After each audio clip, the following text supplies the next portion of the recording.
Continuamos con Marquemos un Norte. Y bueno, Daniel, ¿hay algún comentario más sobre lo puesto en el video que compartimos de Néstor?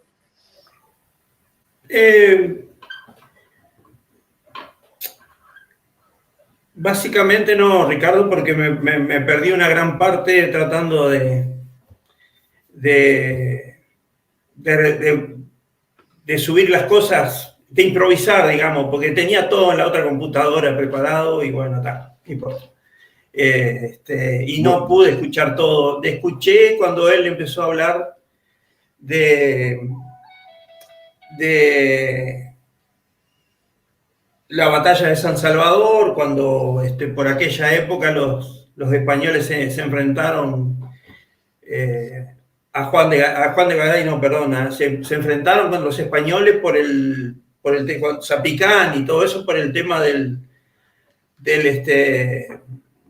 español refugiado entre nuestras filas, entre nuestros hermanos, nuestros ancestros, y empecé ahí, o sea, de lo que habló anterior no escuché nada. Vos tenés algo escrito sobre eso, ¿no? Desacomodado, totalmente. ¿De qué? ¿Tenés algo escrito sobre ese refugiado?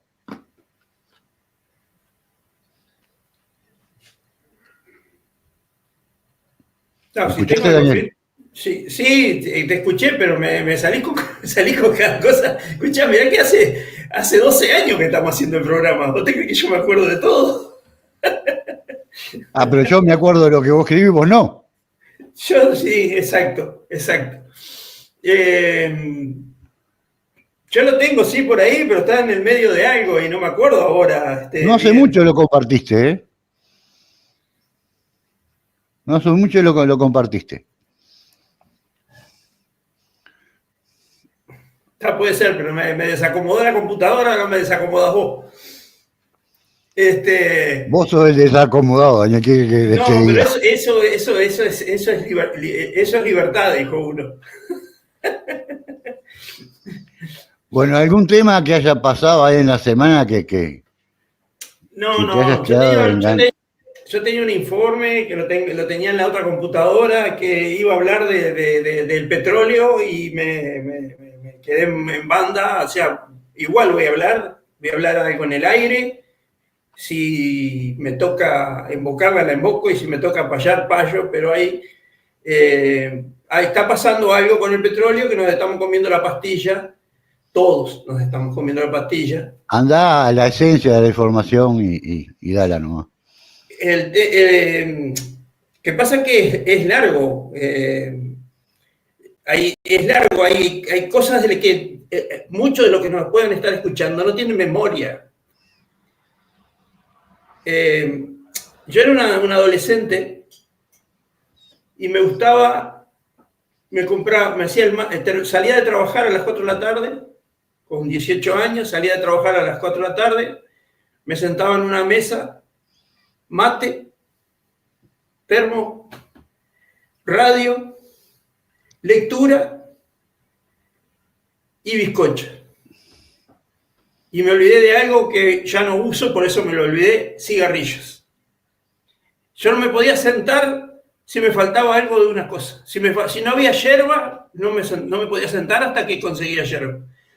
Si no había cigarrillos, me iba hasta el kiosco a manguear, y si no había, conseguía con algún amigo que me prestara para 2 cigarros sueltos. Si no había libro, era como que me enfermaba. ¿Tá? Y por supuesto que creo que lo único que no era imprescindible eran los bizcochos, pero no me faltaban nunca. ¿Tá? En esa época, Ricardo, leí un libro que se llamaba El Desafío Mundial, y que hablaba de toda la tecnología que se venía en el futuro, pero empezaba hablando de la OPEP, la formación de la OPEP. ¿Tá? En la formación de la OPEP, los países árabes empezaban, estoy hablando de los años entre 79 y 82 por ahí. El libro, por supuesto, que hablaba de antes, así que hablaba del 75 o por ahí, plena dictadura acá.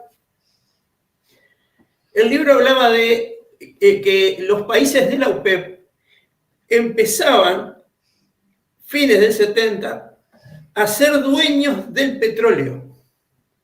Después de 70 o 80 o 90 años de explotación de los norteamericanos, los británicos y los franceses, explotaban todo lo que fuera el petróleo y no les daban un mango a la gente, a los árabes, salvo los suelditos que pagarían a los empleados y algún jeque que lo compraban, tomaba unas monedas y tal. Bueno, ahí estaba una lucha donde lo principal era empezar a poner el precio del petróleo, empezar a ponerlo ellos, no los norteamericanos y no los demás, sino poner la OPEP, poner el precio del petróleo. Así empezaba el libro y después terminaba hablando, era una parte bastante embolante al principio, pero que es la que más grabada me quedó. Porque en ese momento los países árabes sostenían que en el 2010 el petróleo se acababa en el planeta Tierra. ¿Ah? Cuento que viene de los tiempos de Rockefeller, cuando en el 1900 decía que era combustible fósil y que se terminaba en el planeta Tierra. Los países árabes tomaron el mismo cuento y empezaron a decir que más tarde en el 2010 las fuentes tenían que ser renovables porque el petróleo se acababa. Bueno, hoy en día sabemos que hay lugares donde hay petróleo que están reservados en el planeta Tierra y que no se ha hecho ni siquiera un pozo extractivo para probar porque son las reservas si mañana hay una guerra mundial. ¿Está? Uno de los lugares de los que se dice es alrededor de las Islas Malvinas, que de casualidad hace un rato las nombré y que ahora las vuelvo a nombrar. Esa parte por ahí no hay prospecciones, no hay nada. Ahora, bien, ¿por qué entonces el cuento de las energías renovables? Puede ser que haya mucha gente con buenas intenciones que dice, si el viento sopla, poner una hélice y que el viento la mueva, no contamina, está. Y yo te la llevo, capaz que es cierto, alguno que la cree. Pero la realidad es que el negocio del petróleo no se acaba cuando se consigan otras modalidades de movilidad. ¿Por qué? Porque el petróleo ha abarcado, con el petróleo se fabrica nylon, con el petróleo se fabrica plástico, con el petróleo se fabrican polímeros, con el petróleo se usa para la medicina.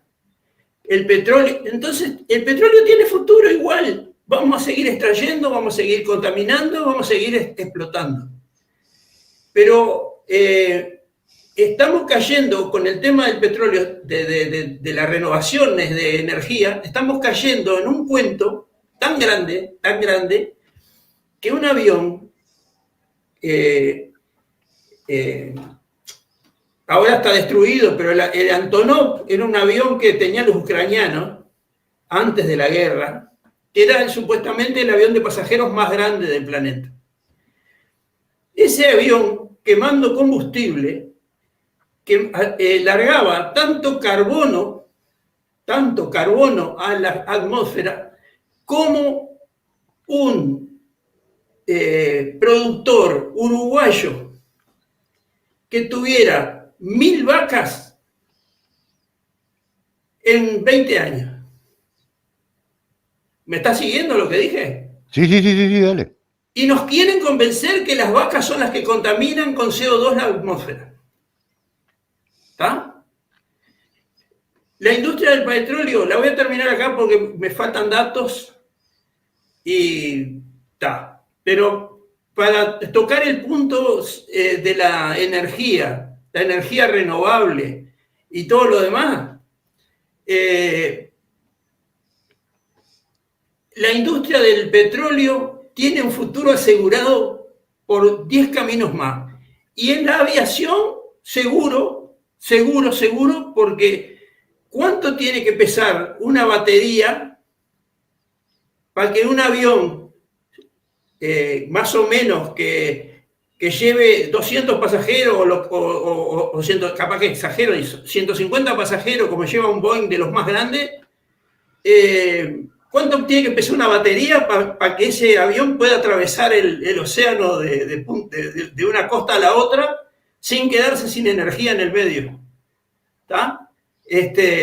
Si hay autos que pesan casi 1000 kilos de batería y hacen 4 horas de viaje de Montevideo a, no sé, a 33 o a Melo y se quedan sin energía en el camino, imagínate lo que debería pesar. Entonces, los ricos no se van a quedar sin aviones y nosotros no sé con qué nos vamos a quedar cuando nos utilicen el agua y todo lo demás. Pero bueno, el tema de la computadora me partió al medio y ta. Pido disculpas, pero es lo que puedo decir de memoria. Pero tuvo bueno el informe igual, ¿eh? Capaz que tenías más datos concretos, pero sí, la idea quedó estampada y quizás el próximo jueves la ampliás. Tenía un dato más. El planeta Tierra fabrica petróleo. No lo puedo confirmar ni sé cómo explicarlo, pero tiene que ver con el CO2 y tiene que ver con el tema, no son combustibles fósiles como se dice, y si son combustibles fósiles tienen una renovación, porque si no el planeta ya debería haberse quedado sin combustible, sin petróleo. Cada día hay más autos, que no es el problema. Cada día hay más camiones, que no es el problema. Cada día hay más aviones. Había esto lo dijo Salles, puede ser cierto, puede ser mentira. Dice que cuando se hace el foro de Davos, en el aeropuerto en Suiza hay tantos aviones que queman para ir a Davos solamente los que van a reunirse, que queman tanto combustible como toda Suiza en el año. Para que se tenga una idea de los cuentos que nos hacen, y es para ellos mantener sus niveles de vida y a nosotros cada vez ser más pobres. Es como cuando te quieren convencer que si vos dejás la canilla 1 minuto abierta mientras te lavas los dientes, o que tirás la cisterna 2 veces, o que estás 15 o de repente media hora bajo el agua de la ducha, sos vos el culpable de que no haya agua y no UPM con lo que gasta, o no la gente que te va a dejar sin como es con estos que van a hacer la extracción para el combustible. Es más o menos eso, el cuento que nos hacen entre una cosa y otra. Nada más. Ya nos han contado todos los cuentos y nos siguen repitiendo los cuentos. Exacto. Bueno, acá en el chat... Perdón. Sí. Mirá. Esta era la comparación que yo quería tener. Esta era lo esencial. Mirá, me acordé ahora justo. Esta era la comparación que yo quería hacer entre el petróleo y el hidrógeno verde. Uruguay hoy está a la altura de los jeques árabes que antes de 1970 o 65, cuando empezaron a buscarle la vuelta para recuperar, para expulsar a los británicos, a los norteamericanos y a los franceses y quedarse y ser dueños del petróleo, nuestros políticos están a la altura de esos jeques cuando por unos billetes dejaban que esclavizaran a su pueblo y les robaran el petróleo gratis. Lo único que nuestro petróleo hoy es el agua. ¿Está? Tenía un gráfico también de las prospecciones que se están haciendo o que se van a hacer en el Río de la Plata y la plataforma oceánica, donde hay por lo menos 6 petroleras que están interesadas en perforar para ahí, en esa zona. ¿Está? También me olvidaba de eso. Bueno, hoy nosotros queremos dar el agua gratis ¿está? ¿Qué es nuestra riqueza? Y dentro de 40 años, esperemos, capaz que nace un político con huevo y dice, no, este es nuestro petróleo, lo vamos a vender y lo vamos a cobrar. Pero para el pueblo no va a ir nada tampoco, ¿no? O sea, es nuestro momento de frenar esto, de alguna forma, para que no se entregue. Pero quiero decir que nuestros políticos están a la altura de aquellos jeques árabes. Y que me perdonen los que sean de izquierda o de derecha o del centro o del aire. Pero estamos en el fondo de la tabla. Y hay cosas que son parte de la realidad y acá no va. No es acá solo, en Brasil también, en Argentina también, en Chile también. En el continente, Perú Daniel. También, en Bolivia, que son los que están más adelantados políticamente, o estaban mientras estuvo Evo, están regalando todo también, ¿eh? Bueno, en el chat, Pablo Muniz nos dice, gracias gente, un abrazo para Daniel, Néstor y para ti, y se refiere a mí, Ricardo. Y después tenemos intervención de Marcel Machado, me suena. Ninguna nueva fuente ha desplazado a las más antiguas. Todas siguen manteniéndose en el máximo que alcanzaran en su momento. Simplemente hay más consumo. Pero todas siguen adelante. El tema de agua bueno, sabemos que es un problema a nivel mundial, el agua dulce, donde nuestro continente está apoyado arriba de acuíferos de agua dulce.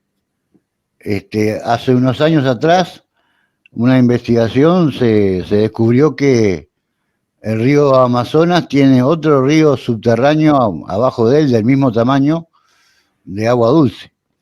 Y el Amazonas es grande. Y bueno, subterráneamente corre un río del mismo tamaño del Amazonas. Una cosa que también se ha descuidado y por el Big Metal y los capitales se está destrozando, ¿no? Yo siempre llevo el mismo razonamiento, ¿no? Esta gente que mueve grandes capitales, que plantean negocios atractivos, que son asesinos concretamente, se creen que el mal se lo hacen a los demás, que no se dan cuenta que se lo hacen a sí mismos, a sus hijos, a sus futuros nietos. Eso no lo entiendo, ¿no? La avaricia, la codicia, hasta dónde puede llegar en el ser humano, ¿no? Realmente lamentable. Mira, con eso, el tema, yo te voy a decir algo. No sé cómo está la reglamentación hoy en España. Antes de que estuviera Evo, el último gobierno de derecha en Bolivia, los bolivianos no podían juntar balde en un balde agua cuando llovía. Y los españoles tampoco. Los españoles todavía estaban peor porque ellos no podían, se había privatizado unas fuentes de energía, ¿cómo se dice? Renovable, a base de luz solar. Entonces nadie en España podía poner un captor de energía para los paneles solares, no me salía el nombre, los paneles solares no los podían poner. Estaba prohibido, ¿está? Y en Bolivia se le asemejaba porque no podía juntar agua en baldes, estaba prohibido por legislación porque habían privatizado el agua. Llegó Evo y el pueblo volvió a ser libre de juntar agua, aunque parezca una tontería lo que estoy diciendo, ¿no? Pero si te agarraban juntando agua en un balde, corrían multas y corría prisión si eras reiterativo. Es el colmo de los colmos. Llueve y vos no podés juntar unos baldes de agua. Esto es así. Fue así en Bolivia. En España no sé si cambió, porque la misma empresa privada sigue estando. Entonces digo, no es absurdo lo que decimos cuando hablamos, y no es conspiranoico, decir que los políticos nuestros tienen que, si realmente quieren al país como ellos dicen, y no la de ellos y nada más, tienen que cobrar impuestos a las empresas que vienen, tienen que controlarles los consumos que hagan y no entregarse así de pie y mano por 300 puestos de trabajo, que después son algunos más capaz porque contás los camioneros y contás esto y contás el otro, y te encontrás con que después los camioneros son de empresas extranjeras, pero bueno, por lo menos son fuentes de trabajo. Hay que sumar a esa gente que moviliza, pero en realidad no es tanto trabajo como el que ellos prometen. Entonces digo, están vendiendo a la patria como aquellos jeques árabes, y lo digo en serio. Bueno, en Argentina pasó cuando se privatizó todo, inclusive el agua. En Argentina no se podía hacer un pozo, porque también estaba privatizada el agua subterránea. Es decir, no podías hacer un pozo con una bomba en tu terreno, en tu casa, o en un campo para extraer agua, porque el agua subterránea también estaba privatizada. Eso también fue un colmo en Argentina que sucedió. Y son entregas que no tienen sentido más allá de las coimas que puedan llegar a recibir. No, yo creo que es, más allá de la corrupción, es ser servil a un sistema mundial de poder económico, y punto, porque cuando tienen que hacer algún movimiento político, una ley que favorezca todo ese extractivismo y la entrega de la soberanía de los países, lo hacen y ahí no hay coima. Sí aparece la coima cuando entra un emprendimiento, ¿no? Y nos venden el formato de que van a dar trabajo. Con las papeleras pasó. En la obra de construcción de una papelera trabajaron 3.000, 4.000 personas de la construcción. Pero después que terminó la obra, quedaron 35 personas trabajando, de las cuales una gran parte eran finlandeses, porque eran técnicos que traían de su país. Entonces, mano de obra generada muy poca, y el daño que hasta hoy siguen haciendo, que están aplicando multas porque contamina más de lo mínimo aceptable, que el mínimo aceptable en aquel momento lo subieron, ¿está? Que es algo de terror eso, ¿no? Si a cierto nivel la contaminación es mala, que vos la subas y aceptes que se acepte una contaminación mayor, eso es ser servil y ser entreguista, concretamente, ¿está? Pero a la empresa le resulta intrascendente ir y pagar una multa, ¿está? Y le va y la paga, ¿no? Entonces las multas por mayor contaminación tienen que ser brutales, tienen que ser de millones de dólares para que les duela, ¿está?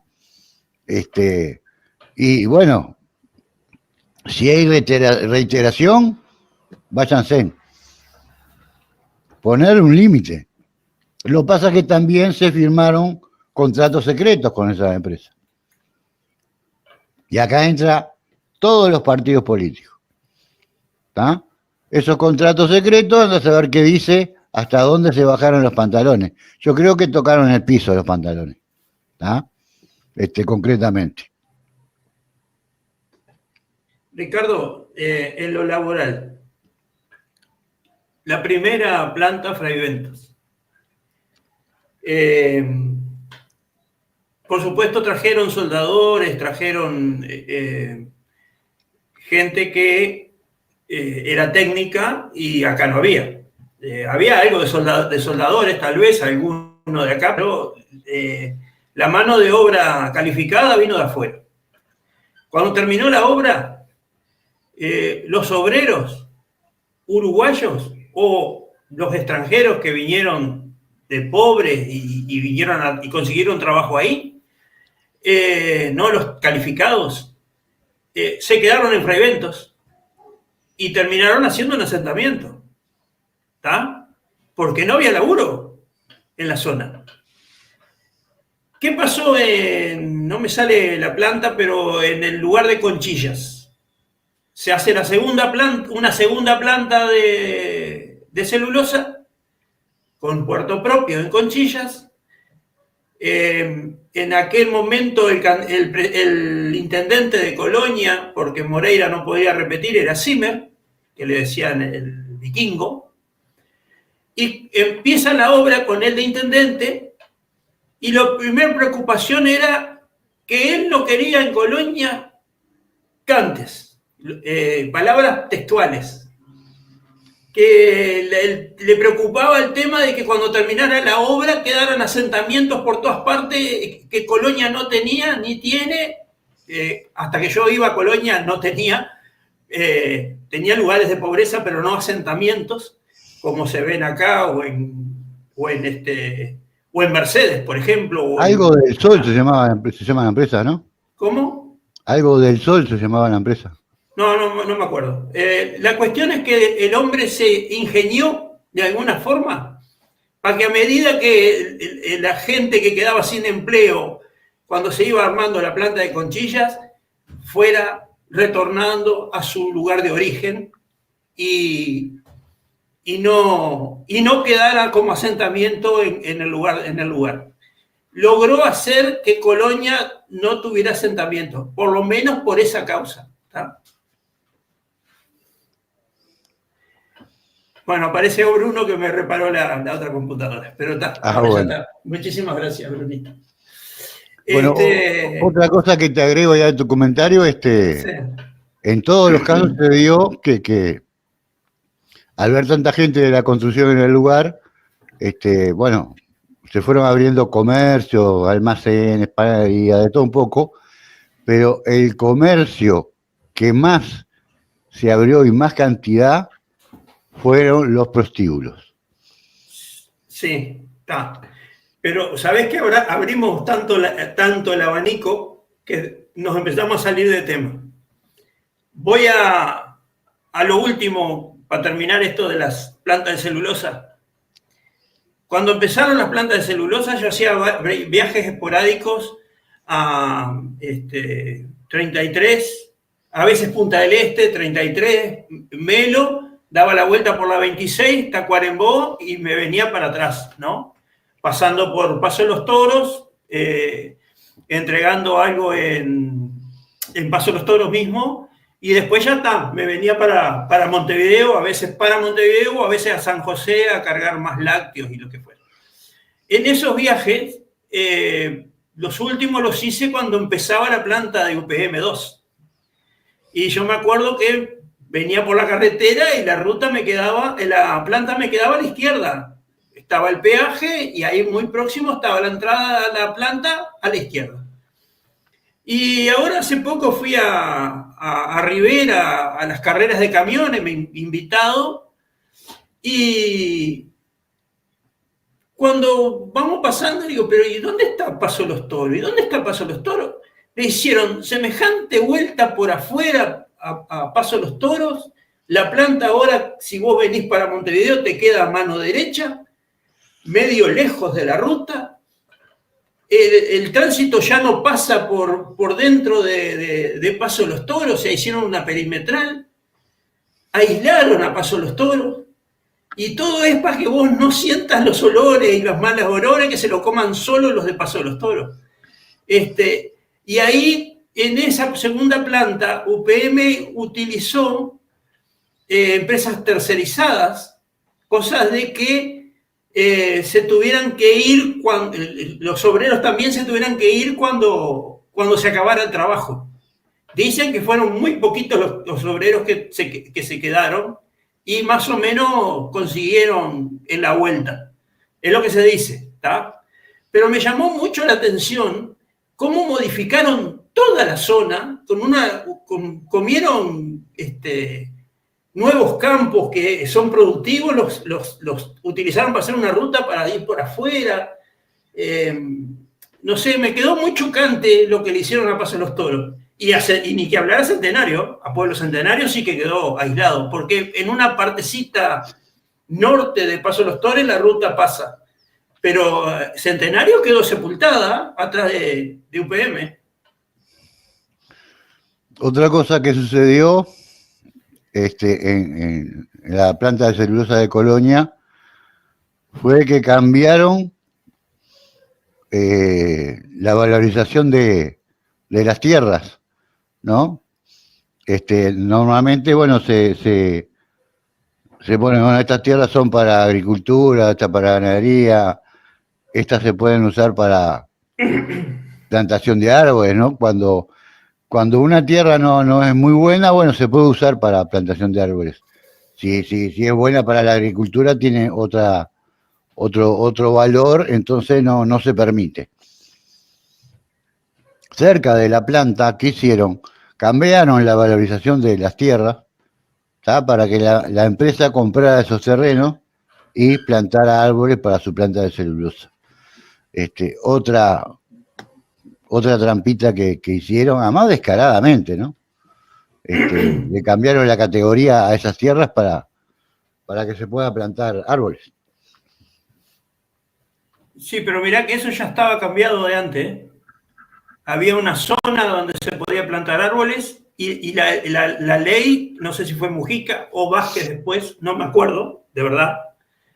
No es por echar culpas, pero fue en esos periodos, cambiaron la ley y lugares que se decían que eran de llanura, por ejemplo, donde está el Batoví, entraba dentro de las categorías de tierra fértil y al cambiar la ley, esos lugares se podían plantar árboles. Y fíjate, cuando vas para Tacuarembó, el Batoví se ve clarito, pero cuando venís de Tacuarembó, entre los árboles te cuesta pila encontrarlo.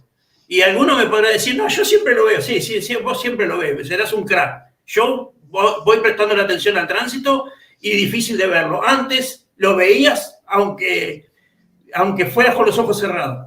Y eso cambió la fisonomía de la zona esa. Y eran zonas calificadas como no aptas para monocultivo así.